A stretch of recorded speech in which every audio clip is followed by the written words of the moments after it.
evening, YouTube. You guys are now watching another segment of the Cali Effect. Today, we're going to be going over the series called a meta-analysis, where we look at the past events and then look at the decks that actually could combat the meta, or what is happening on what's going on with the meta. Today, we're going to be talking about, I believe, Chris Boca has won YCS Atlanta with Paleozoics. Now, Paleozoics is a deck or a concept that actually has a really good Zoodiac matchup. You can almost say it's a Zoodiac killer with its inherent ability to be able to avoid Dryden and legitimately make Solemn Strikes and Solemn Warnings as useless. Before I can actually get into the Paleozoics, I want to show you guys an actual game against other decks, not just to say that, you know, this is only good against Paleozoics. It's a very good contender. Now, you run 60 cards inside of this specific build, because when you activate cards like that grass looks greener, you get to send cards from your deck to your graveyard between the differential of your deck and your opponent's main deck. So the biggest thing about it is being able to send Paleozoic monsters from your deck to the graveyard.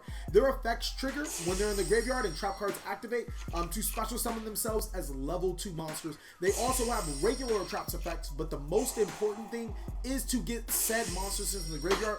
Another key component of this deck is the frog, is the frog engine itself. You run Swap Frog, Ronin Totem, and Duke Frog to continuously be able to spam a level 2 monster so you can make instant rank 2s. Now, pretty much that's the synopsis of the deck. It plays really smoothly, and as you guys are about to see, I do make quite a few misplays in the beginning. I was actually just really trying to figure out the deck myself.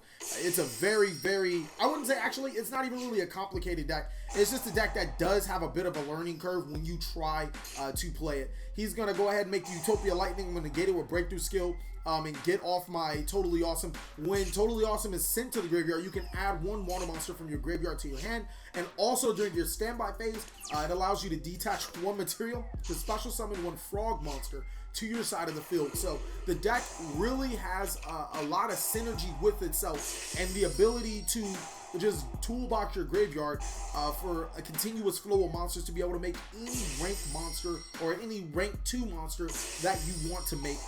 This time I'm going to make Paleozoic Open Binya, and then I'm going to activate the Canadia, which is going to flip his monster face down. Most importantly, it's going to trigger the effect of my Paleozoic monster and allow me to go in deeper into my plays. Open Binya is actually one of the more powerful cards. It allows you to search traps from your deck to your hand, and it allows you to activate trap cards from your hand. All you have to do is have a trap monster on a material. The next thing is Paleozoic. I'm not even going to try to say that card's name. It does require 3 level 2 monsters, but the biggest thing is if it has a trap card, or actually you can detach one material to destroy one card on the field, but if it has a trap card, you can use its effect during either player's turn. It's easily, I believe, our strongest extra deck monster besides our XYZ universe targets. It's just an extremely good card. This time around, this deck is not hindered by activating cards like Reckless Greed. You can play huge drawing engines with this. In this particular build, I was playing Reckless Greed, Card of Demise, Into the Void, and Pot of Desires, as well as that Grass Looks Greener, because it doesn't really matter if I see any of those cards, or if I see the Pot of Desires, then the Grass Looks Greener, because at the end of the day, I'm still going to be able to get closer to my strategy. This time around, you guys get to actually see me play that Grass Looks Greener plus Pot of Desires, which on top of a Reckless Greed allows me to basically reset my hand. Something that this deck is really good at, just dominating the opponent and being able to play, make your opponent play against boards where you have Lost Wind, Storming, Mirror Force, Solemn Strike, and 2 trap cards being able to play inside of your hand. This time around, I'm actually going to be showing you guys some Zoodiac matchups, which you guys have probably clicked on this video to see. The Zoodiac matchup is very interesting, mainly because even if you do go second, it does inhibit you, but at the same time, it kind of doesn't, depending on what exactly you're playing. As you guys are going to see, he's going to go through the standard Zoodiac combo, except this time he's actually going to make the Totem Bird as opposed to making the Evoker, because he already has the necessary pieces to make his Zoodiac combo. He opened really nutty on this, and I actually want to say that this matchup is probably one of the more skill-intensive matchups that you have probably, or that somebody has ever played, or at least that one of that I have ever played. And you wouldn't think it is, because this deck is almost 30 plus traps, and then Zoodiacs are so redundant that it's really not even funny. I'm going to special summon the Swap Frog and then special summon the Ronantanen. He's going to be forced to Trident my Swap Frog, and now I'm going to normal summon my other Swap Frog, which is going to be met by the D barrier for X Seeds. Fortunately for me, I was able, D barrier negated all of his monsters effects, and Totem Bird included. Unfortunately, he made a misplay to activate the Totem Bird to try to negate the monster at hand. I really don't know why he didn't use the Whip Tail. Maybe because I felt like he probably didn't need it, which isn't a bad idea. I just didn't see him having the Whip Tail, so I thought it would have been safe to attack with the Swap Frog. He's going to go ahead and activate the effects of Dive Booster Emerald, and like I said, D-Barrier does put you back in this deck strategy. But it doesn't really put you too far off. This time around, I'm going to activate Lost Wind, a card that I probably should have saved for the Zoodiac, or for the Zoodiac Tiger Motor. But basically what Lost Wind does is that you can target one special summon monster, you can negate its attack, or negate its effects, and then half its attack. The next thing you can do is, if your opponent controls a special summon monster, you can set it to your side of the field. So it's a really interesting concept when you mill off 50 million cards for your lawn mowing strategy, and when you have to go against decks like Zoodiac, because it literally renders Trident useless. Now he's going to make a really wacky board, and he's going to out everything that I have, and like I said, it was a mistake to go ahead and stop the Dive Booster Emerald. I should have stopped the Tiger Motor, but it is what it is. That's just how it happened so far. I'm going to be playing with 3,500 life points, a set Solemn Strike, but the fact that I actually got to draw 2 cards off the Desires and activate the Lawn Mowing because of it actually put me a little bit ahead. So he's going to go ahead and Solemn Strike my Great Old, whatever it is, the Great Old Baby, Great Old Slime Jr. And now I'm going to go ahead and activate Whirling Wild, targeting the Trident, and then I'm going to special summon one of my monsters. Now here is the twist. All of the Paleozoic monsters are unaffected by monsters effects. So hypothetically, if he were to have a Trident and I were able to special summon 2 trap monsters to my side of the field, it wouldn't really matter. I'd be able to still X-Seed summon, because Zoodiac Trident can't hit the Paleozoic monsters. He actually is at a very bad end, because he doesn't have any more targets for Dive Booster Emerald, because I did, or for Tenki, because I did negate the Dive Booster Emerald. And I drew into another Lost Wind. This card is just really, really nutty against not only the Zoodiac matchup, but against so many matchups. Well, I guess he did have the Tenki target. Oh man, he's gonna make the Whip Tail and then the Tiger Motor, and he's gonna use his effect. This time around, I think I learned. No, he's gonna make it 1,700, so it was no need to do it. As you guys can see, it is a back and forth game, so you guys can actually enjoy Yu-Gi-Oh! When playing against these 2 decks. Going second does hurt. You always want to go first when you're running 36 traps, but at the same time, it doesn't mean the end of the world for this deck. I'm going to go ahead and make the Totally Awesome. I have the Canadia and the Reckless Greed, so this game just might be over. I really don't see him outing this. The last matchup shows I want to say more so the consistency of the deck, but most importantly when you get to go first. And I didn't open the most optimal hand, but I opened a pretty good hand to be able to abuse and go around. He's going to set 3 back row. I'm going to go ahead and blind MST one of them, because I know it's either a strike or a D barrier, and that's one thing that you don't have to worry about, is when you get a Solemn Warning to strike, it doesn't hurt as bad. Now, I'm not going to say that it's the best thing in the world. I'm just going to say it doesn't hurt as bad, because Totally Awesome does activate its effect to add a water monster from your graveyard to your hand, and it could be beneficial if your opponent strikes. I'm going to go ahead and activate Reckless Greed, draw 2 cards, and then make Totally Awesome again. He does have the D barrier. Not really 100% sure why he didn't use it, but I think he was probably saving it for this turn to force me to use my toe before I can use his effect to special summon. So I did lose advantage, but I'm going to gain a dimensional barrier, which I would assume would be very good against a Zoodiac player. Another thing is the fact that I can snatch my opponent's D barriers and have anywhere between 4 and 6 D barriers used against my opponent. That's really nasty. I'm going to activate the Canadian to flip his monster face down. The best thing about Paleozoic is that you can have interaction with your opponent's monsters before they can do stuff. So if he can't go into the Tiger Mortar, if he can't go into the Trident, if he can't go into the Broad Bull because I'm constantly flipping monsters face down and banishing it, then he's going to have a really hard time going into his combos. The real thing he's going to be doing is really playing with back row. Here's a time where being unaffected by monster effects for the Paleozoics actually comes in handy.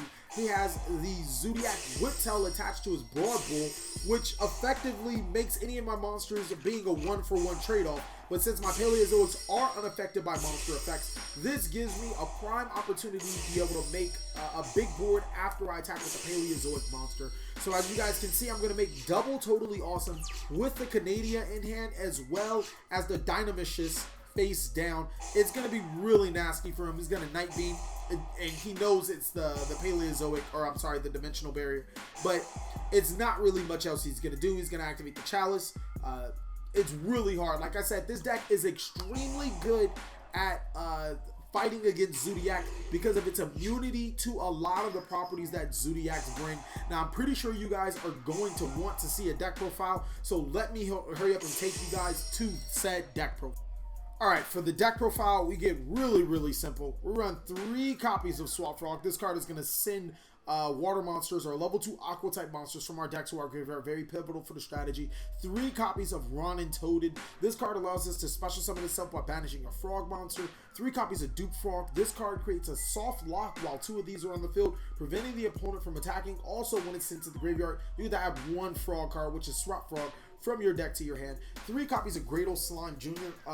At first, I wasn't really a big fan of this card, but after realizing that you send half your deck to the graveyard and that this card was almost like a Coach Soldier Wolfbark, being able to special summon itself from the graveyard and then you can make your XC play, which would be a Totally Awesome.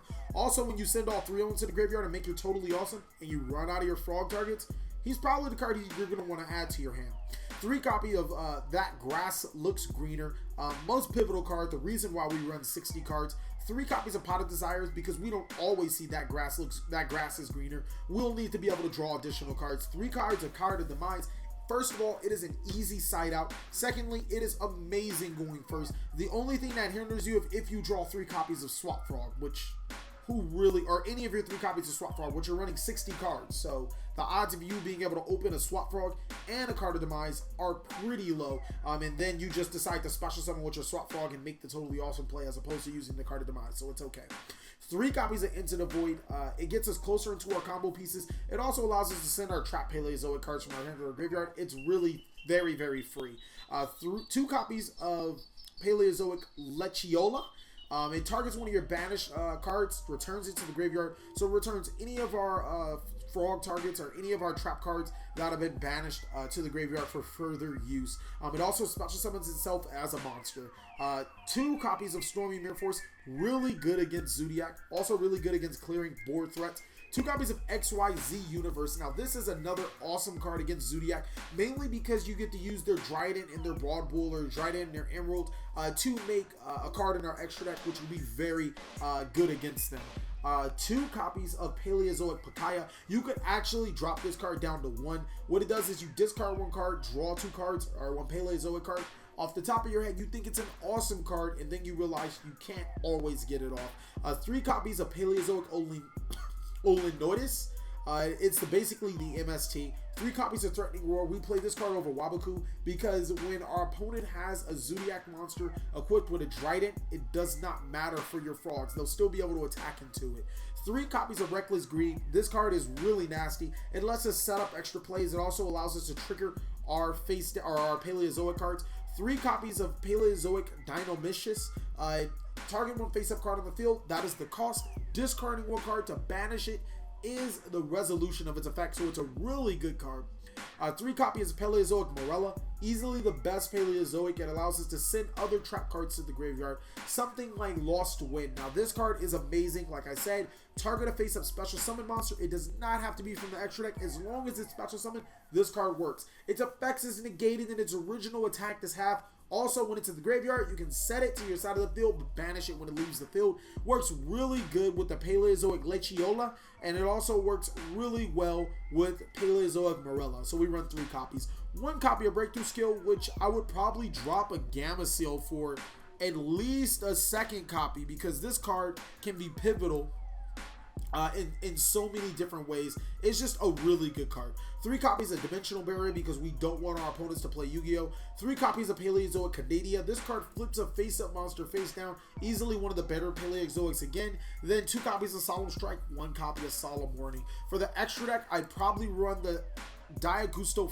Phoenix. So I was running it, like I've been playing around with the deck. We run 1 copy of DDD Dual Don King Kali Yuga. Now you guys are thinking, how exactly do we make this? Well, with our opponent's 2 monsters, when we activate XC Universe, we'll use their Dryden, their Emerald to make King Kali Yuga, and then blow up all of their back row, and then we essentially win. Also really good against so many other decks. 1 copy of Cyber Dragon Infinity. This is also good against rank 4 decks and Paleozoic decks, or rank 4 decks and Zoodiac decks, because we're allowed to negate a card on their side of the field and attach face-up attack position monsters as material. 2 copies of the Paleozoic card I refuse to enunciate. It's an awesome card. It requires 3 or more level 2 monsters. Keep in mind, you can use your whole board if you want to. And the effect to destroy cards during either player's turn is amazing, coupled with the fact that when you activate a card, you get to draw a card. If it's a trap card, you get to add it to your hand. 1 copy of number 46, Crumble Logos the Prophet Demolition. This is probably another one of those cards you could drop. I personally like it. It's once per turn, detachable material, target a face-up monster on the field. That target has its effects negated, and while that card is on the field, your opponent cannot activate their effects of that target. So it's pretty good. 3 copy of Totally Awesome. You'll go through all 3. 2 copies of Scout Cavalry Centuria. I really feel like this card is very underrated. Being able to detach raw material to return a monster to the opponent's hand. 2 copies of Diagusto Phoenix. Awesome card. 1 copy of Cat Shark. Really good card. Makes all of your monsters really beefy. And then 2 copies of Paleozoic Open Binya, because this card is just nothing less of awesome. For the side deck, you guys can change it to whatever you guys feel, but I run 2 Gamma Seals. It is an appropriate target to send for your Totally Awesomes. Like I said during game 2, these 6 cards normally come out for actual sideable cards. 3 copies of Artifact Lancia. I've noticed when playing against a really close friend of mine, Inferno is the worst matchup. 2 copies of Maxi. Again, these cards come out, so Maxis are really good in there. 3 copies of Forbidden Chalice. Being able to negate an opponent's monster, really good, especially when you're playing against Dinko Sekas and Jinzos. The 2nd copy of the Breakthrough Skill, 3 copies of Imperial Iron Wall, Infernoid, and the last copy of Solemn Strike. Well, this is my analysis on Paleozoic. It is an awesome deck. I really think it could be a contender. Thank you guys so much for watching another segment of the Kali Effect. You can check out any of my videos on the slideshow. Please like, comment, subscribe, but most of all, enjoy.